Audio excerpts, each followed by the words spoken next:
জাইমা রহমানকে অনুপ্রেরণাদায়ক বললেন তানজিন তিশা। প্রধানমন্ত্রী তারেক রহমানের মেয়ে জাইমা রহমানকে প্রশংসায় ভাসালেন ছোট পর্দার জনপ্রিয় অভিনেত্রী তানজিন তিশা। শুক্রবার রাতে নিজের ভেরিফাইড ফেসবুক পেজে দেওয়া এক পোস্টে জাইমাকে মার্জিত ও বিনয়ী বলে আখ্যা দেন অভিনেত্রী।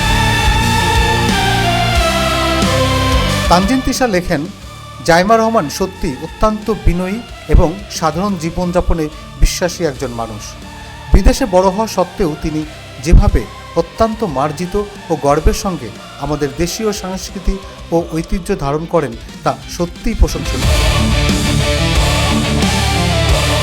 তার কথায়, একজন মানুষ যেখানেই বেড়ে উঠুক না কেন নিজের শেকড়কে এভাবে শক্তভাবে আঁকড়ে ধরাটা সত্যি অনুপ্রেরণাদায়ক।